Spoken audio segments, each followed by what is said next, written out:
JEE advanced 2024 ఫలితాలలో open కేటగిరీలో నారాయణదే ఆధిపత్యం. నమస్తే, వెల్కమ్ టు సుమన్ టీవీ. నేను మీ సాయి. కేంద్ర క్యాబినెట్ కొలువు తీరింది. ఆంధ్రప్రదేశ్, తెలంగాణ నుంచి కూడా రిప్రజెంట్ చేస్తున్నారు. క్యాబినెట్ హోదాలో కొందరు, సహాయ మంత్రి పదవిలో కొంతమంది. దీంట్లో ప్రధానంగా ఇప్పుడు చర్చనీయాంశమైనటువంటి పేరు ఏంటంటే, ఆంధ్రప్రదేశ్లో గుంటూరు ఎంపీగా గెలిచినటువంటి పెంబసాని చంద్రశేఖర్. ఇండియాలోనే రిచెస్ట్ ఎంపీగా గెలుపొందినటువంటి ఇతను మొదటిసారి గెలవడంతోనే కేంద్ర మంత్రివర్గంలో చోటు సంపాదించుకున్నాడు. సో ఆయనకు ఇలాంటి అదృష్టం ఎందుకు వచ్చింది, దీనికి ఉన్నటువంటి సమీకరణాలు ఏంటి, ఆయన కేంద్ర మంత్రివర్గంలోకి తీసుకోవడానికి గల కారణాలు ఏంటి, దీనికి సంబంధించిన పూర్తి వివరాలు తెలుసుకునేటువంటి ప్రయత్నం చేద్దాం. మనతో పాటు Suman TV news chief editor Keshav గారు ఉన్నారు. కేశవ్ గారు నమస్తే. పెంబసాని చంద్రశేఖర్ ప్రస్తుతం తెలుగు రాష్ట్రాలలో వినిపిస్తున్నటువంటి, హల్చల్ చేస్తున్నటువంటి పేరు. ఎందుకంటే 5,000 కోట్లకు పైగా ఆస్తులు ఉన్నటువంటి ఒక బిగ్గెస్ట్, రిచెస్ట్ ఎంపీగా రికార్డు ఇప్పటికే నెలకొల్పిన అతను కేంద్ర మంత్రివర్గంలో కూడా స్థానం సంపాదించుకున్నాడు. ఎలా చూడొచ్చు అంటారు దీన్ని? ఎందుకు ఆయనకు మొదటిసారే ఈ యొక్క అవకాశం లభించింది? అంటే ఒకటి, ఇప్పుడు ఆయన రిచెస్ట్ ఎంపీ అనేది, రిచెస్ట్ పర్సనాలిటీ అనేది ఆయన నామినేషన్ వేసిన రోజునే డిస్కషన్ జరిగింది. ఎందుకంటే క్లియర్గా అందులో మెన్షన్ చేశారు కదా, 5,700 కోట్ల పైచిలకి ఆయన లెక్కలు చూపించారు. అప్పుడే కొంతమంది మీడియా వాళ్ళు అడిగినటువంటి ప్రశ్నలకు ఆయన సమాధానం చెప్పారు. ఇదంతా కూడా హార్డ్ అండ్ వైట్ మనీ అని క్లియర్గా చెప్పారు. పైగా నేను ఇక్కడ సంపాదించుకోవాలా, విదేశాల్లో సంపాదించా, అమెరికాలో సెటిల్ ఆయన అమెరికాలో ఆల్మోస్ట్ సెటిల్ అయిపోయినటువంటి పర్సనాలిటీ. మరి ఏంటంటే సొంత రాష్ట్రంలో, సొంత ప్రాంతంలో సేవ చేయాలి అనేటువంటి ఉద్దేశంతో వచ్చారు. అంతకు ముందర కూడా అమెరికాలో ఉన్నటువంటి వివిధ ఆర్గనైజేషన్స్ ద్వారా ఆయన అనేక సేవా కార్యక్రమాలు నిర్వహించారు. తర్వాత పార్టీ లైన్ తీసుకున్న తర్వాత తెలుగుదేశం పార్టీ అమెరికా విభాగంతో ఆయన అనుసంధానించి, అంటే ప్రవాసాంధ్ర విభాగం. లాస్ట్ టైం కూడా తెలుగుదేశం పార్టీ అధికారంలోకి వచ్చినప్పుడు ఏపీ ఎన్ఆర్టీ అని చెప్పని ఒక విభాగం పెట్టారు. దాని ద్వారా ఫండ్స్ పోలరైజ్ చేయడము, అక్కడ ఒక ఏపీ ఎన్ఆర్టీ ఒక టవర్ కూడా ప్లాన్ చేసింది, ఐటీ టవర్ కూడా ఒకటి ప్లాన్ చేసింది అమరావతి ప్రాంతంలో కట్టడం కోసం. చాలా డిఫరెంట్ డిజైన్స్ కూడా రిలీజ్ చేశారు అప్పుడు. కానీ అనివార్యంగా అది ఆగిపోయింది. సో అలాంటి వాటిలో చాలా కీలకమైనటువంటి పాత్రధారిగా అప్పుడు ఈయన పెంబసాని చంద్రశేఖర్ ఉన్నారు. డాక్టర్ అయ్యున్నప్పటికీ కూడా ఆయన ఐటీ రిలేటెడ్ సర్వీసెస్ కూడా చేశారు. ఒక చిన్న కంపెనీ స్థాపించి దాన్ని కూడా, అది కూడా ఏంటి, ఆన్లైన్ కోర్సెస్తో రిలేటెడ్ అయినటువంటి సంస్థని స్థాపించి అమెరికాలో దాన్ని అప్రతిహతంగా అది విజయవంతమైంది. చాలా పెద్ద సంస్థగా విస్తారం పొందింది. అలా ఆయన తన ఆస్తుల్ని పెంచుకున్నారనేటువంటి మాట ఆ రోజు చెప్పారు.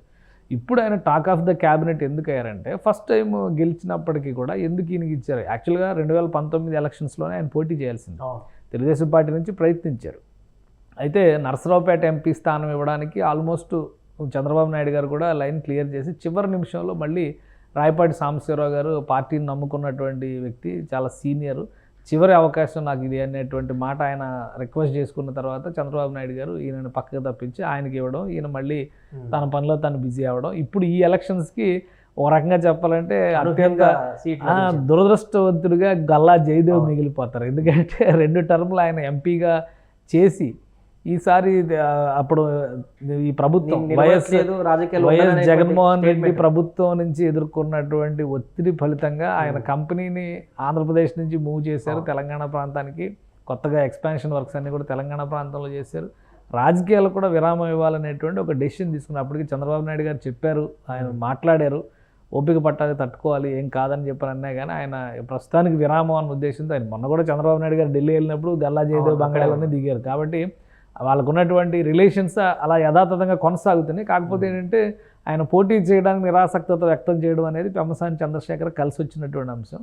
సో అనూహ్యంగా ఆ సీటు దక్కినప్పటికీ కూడా ఆయన మంచి మెజారిటీతో గెలిచారు. కిలార్ రోసయ్య ఆల్రెడీ అక్కడ పొన్నూరు ఎమ్మెల్యేగా ఉన్న వ్యక్తి ఎంపీగా 2,60,000 పైసలకు ఓట్ల తేడాతో ఆయన ఓటమి పాలయ్యారు. ఈయన అక్కడ గెలిచాడు. సో ఆ గెలుపు అనేది ఒక అద్భుతం అని అనుకున్నారు. కాకపోతే ఇక్కడ ప్రాబ్లం ఏమొస్తుందంటే, కాంబినేషన్స్ చూసినప్పుడు, మీరు మినిస్ట్రీలో ఎవరెవరిని పెట్టాలి అనేటువంటి కాంబినేషన్స్ చూసినప్పుడు కొన్ని అంశాలు పెంబసాని చంద్రశేఖర్ గారికి కలిసి వచ్చినాయని చెప్పి మనం చెప్పాల్సి ఉంటుంది. ఎందుకంటే ఇప్పుడు తెలుగుదేశం పార్టీకి ప్రధానమైనటువంటి అవరోధం ఏంటంటే, 16 మంది ఎంపీ స్థానాల్లో 16 మంది గెలిచారు.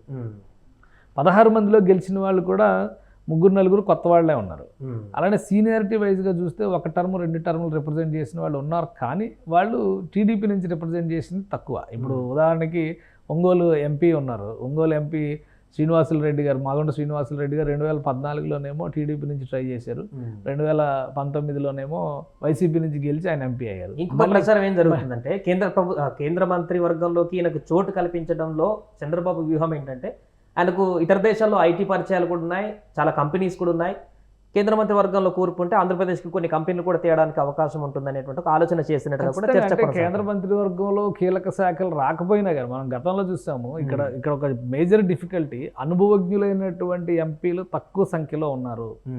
అదే ఇక్కడ నుంచి గల్లా జయదేవ్ గెలిచి ఉంటే 100% మళ్ళీ రామ్మోహన్ రావు లాగానే ఆయన కూడా మంత్రి పదవి దక్కి ఉండేది. అలానే ఒకవేళ అశోక్ గజపతి రాజు గారు అక్కడ పోటీ చేసి ఉంటే, ఆయన లాస్ట్ ఎలక్షన్స్కి ఆరోగ్య కారణాలతో దూరం జరిగారు, కానీ ఈసారి మళ్ళీ ఎంపీగా పోటీ చేయొచ్చేమో అని చర్చ జరిగింది, బట్ ఆయన చేయలే. అలానే యనమల రామకృష్ణ గారిని ఎంపీగా చేయాలని కూడా ఒక డిస్కషన్ జరిగింది, అయితే రాజ్యసభకి వెళ్ళొచ్చు అనేటువంటి ప్రతిపాదన చేశారు.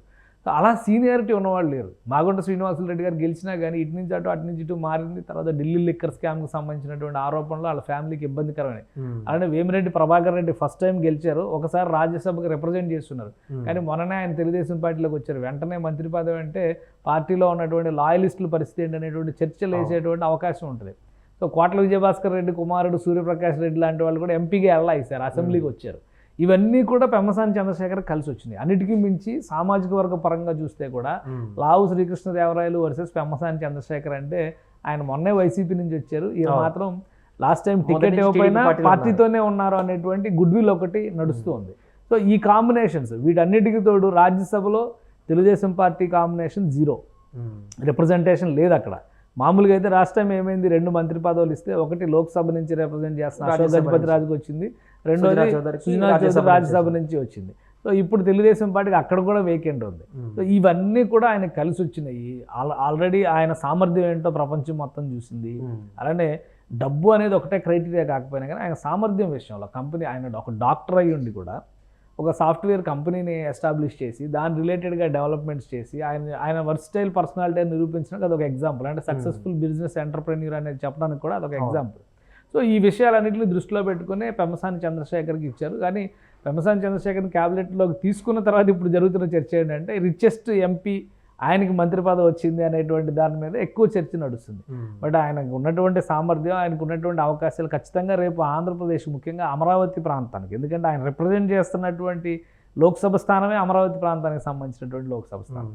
ఎక్కడ తెనాలిలో బుర్రిపాలెం దగ్గర, బుర్రిపాలెం ఆయన సొంత ఊరు, అక్కడ పుట్టినటువంటి వ్యక్తి కాబట్టి మొత్తం కూడా తన సొంత రీజియన్కి సర్వీస్ చేసేటువంటి ఒక అవకాశం, ఆయనకు అరుదైన అవకాశం వచ్చింది. రేపు మినిస్ట్రీలో కూడా ఆయనకు మంచి శాఖలు కేటాయించడానికి అవకాశం ఉండొచ్చు. సహాయ మంత్రి పదవి అయినప్పటికీ కూడా గ్రామీణాభివృద్ధి శాఖ సహాయ మంత్రి లాంటి పదవి ఇచ్చినా, లేదా పట్టణాభివృద్ధి శాఖ లాంటి వాటి సహాయ మంత్రిగా ఇచ్చినా, పరిశ్రమల శాఖ సహాయ మంత్రిగా ఇచ్చినా, ఏది ఇచ్చినా, విదేశాంగ శాఖ సహాయ మంత్రిగా ఇచ్చినా కానీ కొన్ని రిప్రజెంటేషన్స్ని అమరావతిని ముఖ్యంగా వరల్డ్ క్లాస్లో షోకేస్ చేయడానికి తెలుగుదేశం పార్టీ ప్రభుత్వానికి లేదా ఇక్కడ కూటమి ప్రభుత్వానికి ఒక బలమైనటువంటి ఇన్స్ట్రుమెంట్గా ఆయన ఉపయోగపడేటువంటి అవకాశం ఉంటుంది. బహుశా ఇవన్నీ ఆలోచించే చంద్రబాబు నాయుడు, పైగా యువకుడు, ఆయన కూడా కంపారిటివ్లీ చూస్తే వయసు రీత్యా కూడా ఆయన 50 years బిలో ఉన్నటువంటి, 50 years అరౌండ్ ఉన్నటువంటి వ్యక్తి కాబట్టి రేపు రాబోయేటువంటి రోజుల్లో ఒక బలమైనటువంటి వనరుగా పార్టీకి మారే అవకాశం ఉంటుంది. ప్రభుత్వానికి కూడా దానివల్ల ప్రయోజనం జరుగుతుంది. ముఖ్యంగా అమరావతి నిర్మాణం వేగవంతం కావడానికి కూడా ఒక అవకాశం ఏర్పడుతుంది అనేటువంటి ఆలోచన బహుశా చంద్రబాబు నాయుడు చేస్తుంటారు. అందుకనే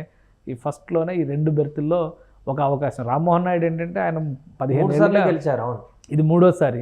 సో వాళ్ళ ఫాదర్ అదృష్టం ఏంటంటే ఆయన కేంద్ర మంత్రిగా చేశారు ఎర్రనాయుడు గారు, మళ్ళీ ఆయన కుమారుడు కూడా. అలాంటి అరుదైనటువంటి రికార్డు, ఉన్నటువంటి క్యాపబిలిటీ కూడా కలిసి వచ్చింది. తెలుగు రాష్ట్రాల్లో అటువంటి అరుదైనైనటువంటి రికార్డు బహుశా ఎవరికి లేదని నేను అనుకుంటున్నాను. ఎందుకంటే ఫాదర్ కేంద్ర మంత్రిగా చేసి మళ్ళీ కొడుకు కూడా కేంద్ర మంత్రిగా వెళ్ళి ఆ హోదా దక్కించుకోవడం అనేది చాలా అరుదైనటువంటి రికార్డుగా మనం చూడాల్సి ఉంటుంది. సో వీళ్ళిద్దరి కాంబినేషను ప్లస్ భూపతిరాజు శ్రీనివాస్ వర్మకి దక్కబోయేటువంటి పదవి ఆంధ్రప్రదేశ్కి బహుశా మేలు చేస్తుందని చెప్పి అనుకుంటున్నాం. ఇంకొక పదవి వచ్చే ఛాన్స్ ఉంది అంటున్నారు. అది రాజ్యాంగబద్ధ పదవి అవుతుందా, మళ్ళీ మినిస్ట్రీలో చోటు ఇచ్చేటువంటి పరిస్థితి ఉంటుందా అనేది చూడాలి. Right sir. సో మొత్తానికి అది పెమ్మసాని చంద్రశేఖర్ పేరు ఇప్పుడు 2 తెలుగు రాష్ట్రాలుగా దేశవ్యాప్తంగా కూడా నేషనల్ మీడియా కూడా అటెన్షన్ చేస్తుంది. దేశంలోని రిచెస్ట్ ఎంపీగా గెలిచినటువంటి వ్యక్తి కేంద్ర మంత్రివర్గంలో చోటు సంపాదించుకోవడం, ఆయనకు మొదటిసారి ఇలాంటి అవకాశం రావడం పైన అందరూ కూడా ఆరా తీస్తున్నారు. చాలామంది సెర్చ్ చేస్తున్నారు ఎవరైనా పెమ్మసాని అనేటువంటి విషయానికి సంబంధించి. సుమన్ టీవీలో మీ పర్సనల్ అండ్ బిజినెస్ ప్రమోషన్స్ కోసం కింది నెంబర్కి కాంటాక్ట్ చేయండి.